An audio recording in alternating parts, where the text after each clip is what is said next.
71 બેઠકોનું પરિણામ અત્યારે સામે આવ્યું। ભાજપ પાસે 463 બેઠક છે અને કોંગ્રેસ 94 પર છે, અન્ય પાસે અહીંયા 14 છે, એટલે કે ઉત્તર ગુજરાતમાં અહીંયા ભાજપ આગળ છે। મધ્ય ગુજરાતની ફટાફટ વાત કરી લઈએ। સિદ્ધાર્થ, 704 બેઠકોના વલણમાંથી ભાજપ 592 પર આગળ, કોંગ્રેસ 82 પર આગળ અને અન્ય 30 ની આગળ ચાલી રહ્યું છે। દક્ષિણ ગુજરાતની કુલ બેઠકો 1728 માંથી 533 બેઠકોના જે વલણ છે તેમાં 459 પર ભાજપ, કોંગ્રેસ 56 પર અને અન્ય 18 પર આગળ ચાલી રહ્યું છે। પૂર્વ ધારાસભ્ય કેસરીસિંહને લઈને પણ સમાચાર છે। કેસરીસિંહના ઉમેદવારોની હાર થઈ ગઈ છે। અહીંયા આગળ વધુ એક ઝટકા સમાન સમાચાર, ખેડાની લિંબાસી સીટ પર ભાજપનો વિજય થયો છે અને તેમના જે કોંગ્રેસના જે પણ ઉમેદવારો રાખ્યા હતા પૂર્વ ધારાસભ્ય કેસરીસિંહના કહેવા નથી તે તમામ ઉમેદવારો હાર્યા હોવાની જાણકારી છે। ભાજપના વધુ એક સમાચાર, મહુવા પાલિકામાં ભાજપનો ભગવો જોવા મળી રહ્યો છે। ભાવનગર તાલુકા પંચાયતની જેસર તળાજા બેઠક પર ભાજપના ફાળે ગયા હોવાના પણ સમાચાર જોવા મળી રહ્યા છે। મહુવા પાલિકામાં પણ ભાજપનો ભગવો છે। બિલકુલ। એટલે શૈલેષભાઈ, આપની પાસે રિએક્શન લઉં, પરંતુ એ પહેલા અપડેટ, આણંદના તારાપુર નગરપાલિકા વોર્ડ નંબર 4 નું પરિણામ સામે આવી ગયું છે। સોજિત્રાના કોંગ્રેસના પૂર્વ ધારાસભ્યની હાર થઈ હોવાની આ વિગતો છે। તારાપુર ગ્રામ પંચાયતના પૂર્વ સરપંચની હાર થઈ છે, પરંતુ શૈલેષભાઈ, જે પરિણામ સામે આવે આપણે 1 વાગ્યા સુધીની રાહ જોઈશું। એટલે મુકેશભાઈ, મેં હમણાં થોડી વાર પહેલા પણ કીધું ને, સિંદરી બળી જાય પણ વળ ન જાય, છેલ્લે સુધી મુકેશભાઈ જેવા કાર્યકર્તા જે કોંગ્રેસમાં છે એના કારણે જ આ કોંગ્રેસ ટકી રહી હોય એવું લાગે છે। બાકી તો કોંગ્રેસ વિશ્વાસ પણ બહુ મોટી બાબત છે, વિશ્વાસ તૂટવો ના જોઈએ મુકેશભાઈ, બરાબર ને? હા, ના સવાલ જ નથી ને, મુકેશભાઈનો વિશ્વાસ નહીં તૂટે, કોંગ્રેસ તૂટી ગયેલી છે। પણ જો જોવા જઈએ તો 100 વાતની એક વાત, ક્યાંક ને ક્યાંક કોંગ્રેસ છે એ નેસ નાબૂદ થઈ ગઈ છે, કોંગ્રેસનું વાહન ડૂબી ગયું છે, લોકો કોંગ્રેસને ચાહતા નથી, કોંગ્રેસને હવે જાકારો મળી રહ્યો છે। અને સાથે સાથે જે પ્રકારે ભારતીય જનતા પાર્ટીના લોકો, માનો કે આજે ચૂંટણી પૂરી થશે તો કાલથી અમારા જે કાર્યકર્તાઓ છે એ કામે લાગી જશે ને કોંગ્રેસ પાસે ક્યાંય દેખાશે નહીં। એમાં તો પાછું જૂથવાદ ને શાંતિપૂર્ણ માહોલમાં મતગણતરી થઈ રહી છે, ત્યારે મહત્વના સમાચાર મુખ્યમંત્રીને લઈને સીએમ ભૂપેન્દ્ર પટેલની સીધી દેખરેખ હેઠળ મતગણતરી શાંતિપૂર્ણ માહોલમાં થઈ રહી છે તેવી જાણકારી છે।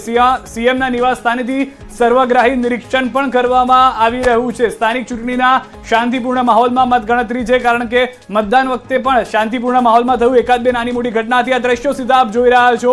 સીએમ ખુદ નજર રાખી રહ્યા છે, તેમની સાથે કેટલાક મંત્રીઓ પણ છે, ખુદ હર્ષભાઈ સંઘવી પણ તેમની સાથે જોવા મળી રહ્યા છે અને તમામ લોકો શાંતિપૂર્ણ માહોલમાં મતગણતરી થઈ રહી છે તેનું પણ નિરીક્ષણ કરતા નજરે પડી રહ્યા છે। સિદ્ધાર્થ, હર્ષ સંઘવી નાયબ મુખ્યમંત્રીની પણ આ પહેલી ચૂંટણી છે, નાયબ મુખ્યમંત્રી બન્યા બાદ તો આ સીધી નજર કદાચ ઐતિહાસિક જીત પર પણ હોઈ શકે મુકેશભાઈ, ના હોય? ઐતિહાસિક જેવું કઈ નથી, ત્યાં ખેંચતાણ ચાલે છે, તમે જુઓ। બિલકુલ, અમે આપને અટકાવવા માંગીશું। વધુ કેટલાક અપડેટ, એમએલએ જેવી કાકડિયાના ગઢમાં મોટું ગાબડું પડ્યું હોવાની આ વિગતો મળી રહી છે। અમરેલીની બગસરા તાલુકા પંચાયત પર આપનો કબજો। સિદ્ધાર્થ, અહીંયા આગળ તાલુકા પંચાયતની 16 બેઠક પૈકી 9 બેઠક આપના ફાળે છે, એટલે કે બહુમતથી 1 બેઠક વધુ તેમની પાસે આવી ગઈ છે। વિસાવદરની સરહદે આવેલો છે બગસરા તાલુકો, કે જ્યાં આગળ એમએલએ જેવી કાકડિયા જેમનો ગઢ માનવામાં આવે છે। આપણે ગઢ એટલે માટે કારણ કે તેમનો ત્યાં આગળ દબદબો રહ્યો છે ને જો તેમના દબદબાની વચ્ચે કોંગ્રેસ નહીં, પોતાની પાર્ટી નહીં, પરંતુ કોઈ અન્ય પાર્ટી આવીને પિક્ચરમાં આવી જાય। સ્ક્રીન પર બગસરાનું એ પરિણામ દેખાડી રહ્યા છે કે હજુ સુધી માત્ર ને માત્ર અન્ય એટલે કે આપે જ ખાતું ખોલાવ્યું છે। સિદ્ધાર્થ, 16 માંથી જે 9 બેઠકોના વલણ છે, 9 બેઠકોના વલણમાં પરિણામ તકી પણ આપ જુઓ તો ત્યાં આગળ જોવા મળી રહ્યું છે। 2015માં ભાજપ 2 હતી, 2021માં 7 બેઠક હતી, અત્યારે 0 પર છે। કોંગ્રેસને અહીંયા આગળ નુકસાન છે, કારણ કે ભાજપ તો વિન-વિનમાં જ છે। અહીંયા અપડેટ સામે આવ્યા છે, બગસરા તાલુકા પંચાયતમાં આપની જીત થઈ હોવાની વિગતો છે। બગસરામાં ભાજપ અને કોંગ્રેસના અહીંયા સુપડા સાફ થઈ ગયા। મુકેશભાઈ, શૈલેષભાઈ, આ શું થઈ ગયું બગસરામાં? હવે તમે જે કહેતા હતા ને કે હર્ષભાઈની આ પહેલી ચૂંટણી છે, મને એ ખબર નથી પડતી કે તમે આ અત્યારે આંકડા બતાવો છો ને, આ હર્ષભાઈ આવ્યા પછી ગુજરાતની કાયદો અને વ્યવસ્થા ખાડે જતી રહી છે। તમે જુઓ નવરાત્રીમાં શું પરિસ્થિતિ થઈ, અને 30 વર્ષ પહેલાની વાતો કરે કર્ફ્યુની, પણ અત્યારે તમે રોજ તમારું ટીવી ખોલું ને એટલે તરત મર્ડર, હત્યા, છેડતી, બળાત્કાર આ જોવા મળે છે। તો પછી આ હર્ષ સંઘવી આ ચૂંટણીમાં જીત એની કહેવાય? આ તો અહીંયા ખેંચતાણ છે ઓલા ભૂપેન્દ્રભાઈને કાબુમાં રાખવાની, બીજું કાંઈ નથી। ગમે તેટલી વાતો કરો મુકેશભાઈ, પણ તમે જે હાર્યા છો એ સ્વીકારી નથી શકતા। જો જીતા હોય એક વાગ્યા સુધી રાહ જોવો, એમાં તમે કોઈ પણ મુદ્દો લઈ આવો, ભારતીય જનતા પાર્ટીની સમાચાર ચિકદામાં નર્મદાની અંદરથી કે જ્યાં આગળ બહુમત જે છે તે આપ પાસે ગયું છે। તાલુકા પંચાયત પર આપનો કબજો જોવા મળી રહ્યો છે। છે. ચૈતર વસાવા જે પ્રયાસ કરી રહ્યા હતા 16 માંથી 9 બેઠક મેળવવામાં સફળ થયા હોવાની જાણકારી છે અને કે બહુમત તેમની પાસે આવી ગયું છે. પ્રશાંતભાઈ, નર્મદામાં પણ કેટલાક અંશે ભાજપની અંદર પણ ખેંચતાણ હતું, ભલે શૈલેષભાઈ માને ના માને, તેનો બિલકુલ. અને ફાયદો છે. અહીંયા દ્વારકાથી અપડેટ આવ્યા છે. રાવલ નગરપાલિકામાં કોંગ્રેસે પૂર્ણ બહુમતી સાથે સત્તા હાંસલ કરી છે. મુકેશભાઈ, 1 વાગ્યા પહેલા જ સુધીની તમને રાહ. કીધું 1 વાગ્યા આ લોકોના સુપડા સાફ થઈ બિલકુલ. જવા. વધુ એક મહત્વના સમાચાર. અર્જુન મોઢવાડિયાના વતનમાં આપે અહીંયા ગાબડું પાડ્યું છે. એક મોટું અપસેટ. પોરબંદર જિલ્લામાં આપનું ખાતું ખોલ્યું હોવાની વિગતો છે. ત્યાં પણ પ્રચાર તો એટલો જ કરવામાં આવ્યો હતો. તાલુકા પંચાયતની મોઢવાડા બેઠક પર આપની જીત થઈ છે. સિદ્ધાર્થ, આપના શાંતિ મોઢવાડિયાની જીત થયા હોવાની જાણકારી છે. શાંતિ મોઢવાડિયા જે છે તે જીત્યા છે. અર્જુન મોઢવાડિયાએ સતત પ્રયાસ કર્યા હતા કે અહીંયા પણ તમામ બેઠકો જીતી જાય, પરંતુ અહીંયા પણ એ સમીકરણો બદલાયા. આપને પ્રયાસ બિલકુલ. થયો હતો. પ્રશાંતભાઈ, અહીંયા પણ એ જ ફાયદો કે જે જોવા મળી રહ્યો છે, 1-2 બેઠકો આપ ખુદ લઈ રહ્યું હોય. એક વાક્ય કહી દઉં. જલ્દી. અહીંયા ગુજરાતમાં આજે ભગવાન રામ ભાજપ ઉપર નારાજ થઈ ગયેલા ઠીક છે, દેખાય ઓકે, ચલો. અને 1 વાગ્યા સુધીમાં સુપડા સાફ થઈ આ 2 વાક્ય થઈ ગયા. ચલો પ્રશાંત, જલ્દી. મૂળ વાત એ છે કે આમ આદમી પાર્ટીના જે મેઇન 3-4 ચહેરા છે એમનો જે વિસ્તાર છે, જેમ આપણે ક્યારના વાત કરીએ ચૈતર વસાવાનો વિસ્તાર, ઈશુદાન ગઢવીનો હોય, ગોપાલ ઇટાલિયાનો, એ લોકોએ સિલેક્ટિવ, ટાર્ગેટેડ અને ફોકસ્ડ એમની રીતે પ્રચાર કરીને ત્યાં જીતવાનો પ્રયત્ન કર્યો અને એ બધી જીત સામે દેખાઈ રહી છે. એનો મતલબ સાફ છે કે પ્રજા પણ ક્યાંક ને ક્યાંક હવે ધીરે ધીરે આમ આદમી પાર્ટીને, એ પછી પેલા વ્યક્તિગત પેલું હોય, પણ પ્રજા પણ કંઈક સ્વીકાર ચાલુ કર્યો છે.